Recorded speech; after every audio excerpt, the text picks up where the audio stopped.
25º domingo del tiempo ordinario.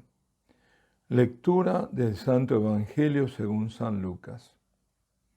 En aquel tiempo dijo Jesús a sus discípulos: un hombre rico tenía un administrador a quien acusaron ante él de derrochar sus bienes. Entonces lo llamó y le dijo: ¿qué es eso que estoy oyendo de ti?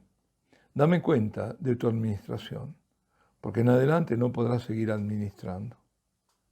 El administrador se puso a decir para sí: ¿qué voy a hacer?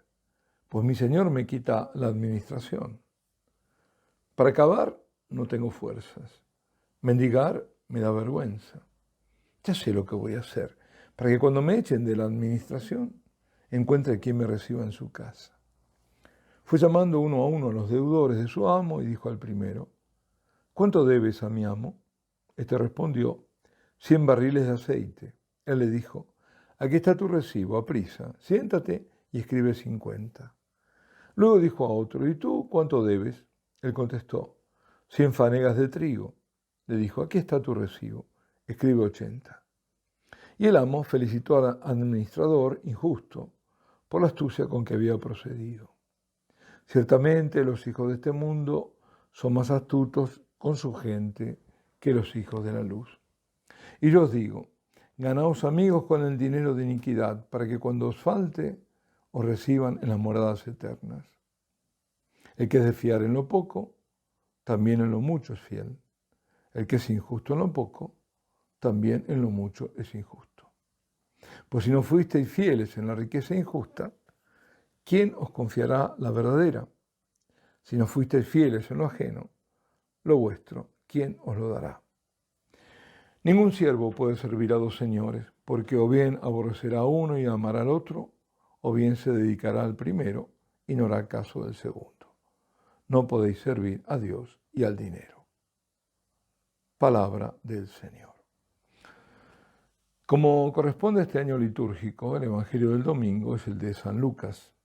Hoy, siguiendo el domingo anterior, recordarán que era el de la parábola llamada el del Hijo Pródigo, el Señor nos presenta la figura de un administrador, es decir, de un mayordomo. Existe una semejanza de fondo, si miramos bien, entre estos dos evangelios, entre el Hijo Pródigo y el mayordomo, porque ambos dilapidan los bienes. En el caso de este evangelio, los bienes no pertenecen a quien los administra. Los bienes que el hijo había derrochado, en cambio, los tenía por la herencia de su padre, la que él había pedido. Bueno, en el fondo son dos modos diversos de evidenciar una misma cosa, que los dones que hemos recibido de Dios son justamente eso, dones. Es decir, no lo hemos generado nosotros, nos han sido dados. El hombre rico de esta parábola se podría decir que es la figura de Dios, que se prodiga dándonos gracias, beneficios. La riqueza es suya. Dones, por ejemplo, ¿cuáles son? Bueno, los clásicos sentidos, la vista, el tacto, el oído, el olfato, el gusto. Por medio de estos dones percibimos y conocemos de modo inmediato el mundo. Por medio del habla, por ejemplo, de la escritura, podemos transmitir y comunicar nuestras ideas y nuestra mente recibir las ideas de otros. Y todos son dones. La inteligencia nos capacita incluso para modificar el mundo y hasta hacerlo en forma radical, profunda. La inteligencia es don, como lo es, por ejemplo, doy otro ejemplo, la moral natural, ¿no? Aquella que permite conocer o distinguir el bien del mal. ¿De dónde nos viene? Nos viene de Dios. La potencia del alma, que son la memoria, la voluntad, junto a la inteligencia, nos hace capaces de recordar, de desear y de entender. Dios nos dotó de un alma humana, propia del hombre, capaz de entender, de recordar y de desear. Y esta alma, y entre otras cosas, claro, esta alma es inmortal. Fue creada en el mismo momento de la concepción. El espíritu, que es digamos, lo más elevado del alma humana, es capaz de Dios, de conocerlo, de comunicarse con Dios, de comprender la revelación. y saber qué pide Dios, cuál es el camino de perfección. ¿Por qué? Porque Dios se le ha revelado a su entendimiento espiritual y a su inteligencia racional y a su misma intuición. No nos olvidemos la intuición, porque grandes descubrimientos de la ciencia, por ejemplo, comenzaron como intuiciones. La intuición, para decirlo de algún modo, es esa chispa de intelecto que ha puesto Dios en el hombre. Las potencias del alma son entonces la memoria, la inteligencia y la voluntad, que no hay que confundir con las facultades. Las facultades del alma son la de conocer y la de amar. Uno es lo que yo puedo llegar a ser y otro es lo que yo hago. Por ejemplo, tengo inteligencia para poder conocer y conozco mediante la inteligencia cuando la ejercito en el sentido de conocer, por ejemplo, la verdad sobre las cosas o sobre Dios. Tengo voluntad para poder amar. Es en una potencia, puedo llegar a amar, pero amo cuando ejercito la voluntad hacia el bien supremo, que es el amor. Por ejemplo, sobre todo amor a Dios, amor a mi prójimo, amor a la creación, en ese orden. Bueno, hoy se han invertido los términos, amando primero la creación, aunque no se la menciona así, porque hablar de creación es hablar de creador. No se la reconoce como creación, sino como medio ambiente. Ni siquiera dice naturaleza. Ahora, medio ambiente y de ahí todo lo ecológico, ¿no? Es decir, amor al medio ambiente, que va mucho más allá del respeto debido, por supuesto, al ambiente, ese ambiente en el que nos movemos y vivimos. No, porque va al amor a los animales y a las plantas de un modo insano. Y porque ese amor sigue el amor al hombre. Primero el amor ahí, pero el hombre viene después en este ecologismo. El hombre como depredador del medio ambiente. El medio ambiente deja de ser tal para adquirir vida propia, porque eso lleva a la ausencia de Dios, a ser Dios a la naturaleza. La madre tierra, la Pachamama. Ahora parece que también una abuela. Bueno, habrán visto el rito pagano en Canadá, a esa diosa pagana. El chamán le pedía permiso, en nombre de todos los asistentes al rito, para entrar en el círculo de los espíritus. Es decir, no falta nada. Tenemos el paganismo, tenemos el panteísmo, tenemos el espiritismo, tenemos el animismo en todo esto. En la gran confusión sincretista de este mundo, unida a un falso humanismo, porque al hombre se lo pone en un falso pedestal, sobre un falso pedestal, construido por él mismo. Es lo que llaman antropocentrismo, ¿no? Es decir, el hombre y no Dios en el centro de todo. Meter al hombre ahí en el centro de todo, cuando es Dios el que debe estar. Por lo tanto, tanto ese ecologismo como este falso humanismo se oponen, se contradicen, pero no importa, lo importante es que Dios no aparezca. ¿Qué creen que sale de todo esto? ¿Qué puede salir? ¿Algo bueno? No, por supuesto que no. Pues nada de esto es amor, son construcciones falsas, heréticas, rechazando a Dios, rechazando la verdad. El primer conocimiento animal es el del medio. Estoy hablando de esto porque estoy hablando de los dones, ¿no? Es decir, el niño, por ejemplo, es un explorador de su ambiente. ¿Cómo lo hace un animal? Pero no es solo eso. El animal tendrá más instinto, seguramente, pero exploran. El niño debe experimentar, debe hacer experiencias y se vale de los sentidos para recibir la información, precisamente información sensorial, y elaborarla mediante su inteligencia. Y los sentidos no se agotan en los 5 clásicos, porque también sentimos, percibimos dolor, percibimos el peligro, ese sentido de alerta, a veces como que se respira en el ambiente que algo va a pasar. Integramos, eso también lo tienen los animales, es cierto, integramos la percepción del propio cuerpo. Hay quienes tienen un sentido, por ejemplo, extraordinario de orientación. Mi padre lo tenía, increíble. Ahora, pero tenemos luego el conocimiento espiritual, y el primer conocimiento espiritual en orden de valores es Dios, a Dios, conocer a Dios, y saber que no somos átomos perdidos en el universo o amasijos de células. Y desde el conocimiento de Dios, conocer nuestra realidad, que culmina en el amor. Ahora, Todos los dones están ordenados a nuestra salvación y a nuestra cooperación para la salvación de otras almas. No me estoy apartando un ápice de nada de lo que dice el Señor del administrador. Si lo pensamos, esas riquezas como los dones que Dios nos ha dado. Y el administrador soy yo, eres tú. El buen administrador es el que usa adecuadamente, sabiamente esos dones. Y también generosamente cuando se trata de su relación con Dios.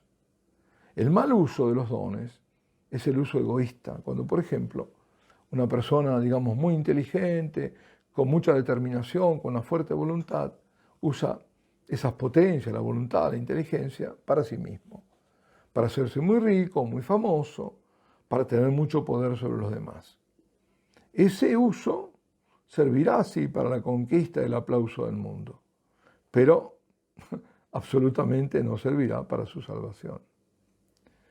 Buen uso, en cambio, es cuando los dones, las capacidades, son utilizadas para el bien de los demás y para la gloria de Dios. O mejor, siempre para la gloria de Dios antes, ¿no?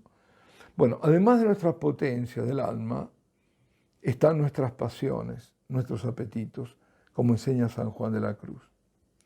Es la voluntad la que todo lo mueve, y esa voluntad puede llevar a Dios o puede mover fuera de Él. Cuando en un punto de la vida alguien ve, sea porque Dios lo ilumina directamente o porque lo hace a través de otros o de las circunstancias, cuando ve que solo ha trabajado para Él, para su propia gloria, que su vida no dará ningún fruto que perdure para la eternidad.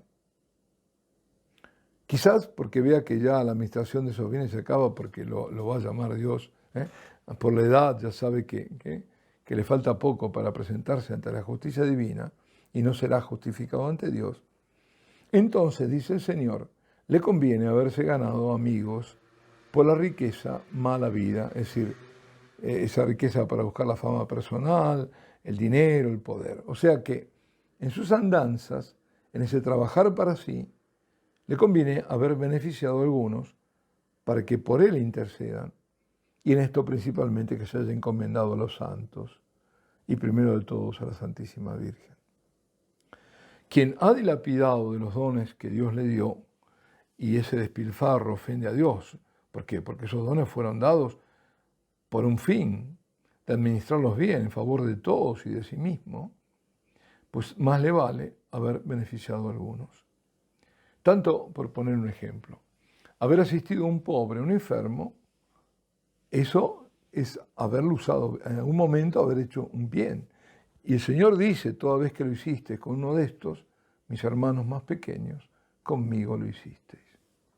Santiago el Menor, en su carta, que recomiendo tanto leer la carta a Santiago el Menor, dice, el juicio será sin misericordia para quien no practicó la misericordia. La misericordia triunfa sobre el juicio. Si la misericordia, ser misericordioso, porque eso es apreciado por Dios. Bueno, luego de la parábola el Señor remata con dos sentencias. Dice, el que es fiel en lo poco es también fiel en lo mucho. El que es injusto en lo poco también en lo mucho es injusto. Esa es la primera, todo una. Y al final dice, no podéis servir a Dios y al dinero. Ahora, la primera, si eres deshonesto en las pequeñas cosas, serías deshonesto si se te diera la oportunidad en las cosas grandes, en las cosas de importancia. La pequeña fidelidad, la justicia o el rechazo de la iniquidad, por mínima que parezca, es apreciada por Dios. Lo importante es con qué disposición de ánimo y de moral hacemos lo pequeño, lo insignificante para el mundo. Dios todo lo ve. Santa Teresita, la gran santa normanda, recomendaba las virtudes pequeñas más que las grandes. ¿Por qué? Porque en las grandes se puede meter la soberbia espiritual, que es peligrosísima, o la presunción, como que uno todo lo puede, y después nada lo puede. Por otra parte, hay veces, para el juicio del mundo, y esto es, pensemos, el juicio del mundo es falaz, ¿no? Pero pareciera que algo es de poca monta, te lo hacen creer, cuando no lo es. Y eso que es de poca monta, que no es tan grave, hay que rechazarlo. Te dicen, por ejemplo, que la causa es remota Y con eso te tapan la crueldad diabólica con que se obtuvo algo que te dicen, otra falacia, porque la mentira engendra mentira, que te va a hacer bien, que hará bien a tu salud. Está lejos en el tiempo. No fueron muchos los casos necesitados para que te den la poción mágica, otra mentira. Y al final, ¿qué pasa? Que la muerte genera muerte. Y todo aparecía como una nadería. El que es injusto en lo poco, también en lo mucho es injusto. Y finaliza, no se puede servir a Dios y al dinero. Es decir, el dinero resume la fama, las riquezas, el poder. En algunas traducciones, en lugar de dinero dice mamón. Mamón se puede definir como bienes de este mundo que pueden desviar nuestra atención y amor de Dios hacia los placeres, desviarlo, y hacia las comodidades de cosas terrenales. Sí, las cosas pueden, la riqueza, proporcionar una felicidad fugaz, aquí y ahora, pero en última instancia son una distracción para la salvación de nuestras almas. Bueno, el dinero es uno de los ejemplos más comunes de mamón como algo que la gente prioriza sobre la santificación de sus vidas. Sea el dinero consumido por obsesión de adquirir más riqueza o por el miedo a no tener suficiente. Aunque no se tenga, está ahí, lo tienen como un dios. No tengo un cobre, pero quiero tenerlo.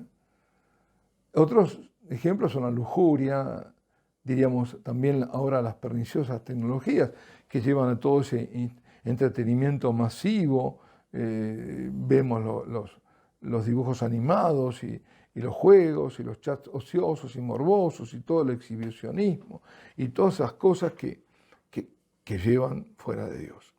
Bueno, y para concluir, 2 párrafos de la primera carta de San Pablo a su discípulo Timoteo. Dice, pues nada hemos traído al mundo como tampoco podemos llevarnos nada de él. Teniendo alimentos y con qué cubrirnos, contentémonos con esto. Los que quieren enriquecerse sucumben a la tentación. Se enredan en un lazo y son presa de muchos deseos absurdos y nocivos que hunden a los hombres en la ruina y en la perdición. Porque el amor al dinero es la raíz de todos los males, y algunos, arrastrados por él, se han apartado de la fe y se han acarreado muchos sufrimientos. Tú, en cambio, hombre de Dios, huye de estas cosas, busca la justicia, la piedad, la fe, el amor, la paciencia, la mansedumbre. Combate el buen combate de la fe. Conquista la vida eterna a la que fuiste llamado y que tú profesaste noblemente delante de muchos testigos. Y luego, a los ricos de este mundo, ordénales que no sean altaneros ni pongan su esperanza en la incertidumbre de la riqueza, sino en Dios que nos provee de todo en abundancia para que lo disfrutemos. Que hagan el bien, sean ricos en buenas obras, generosos y dispuestos a compartir, y así atesorarán un excelente fondo para el porvenir y alcanzarán aquella que es realmente la vida verdadera. Alabado sea Jesucristo. Y la bendición de Dios Todopoderoso, Padre, Hijo y Espíritu Santo, descienda sobre vosotros y permanezca para siempre.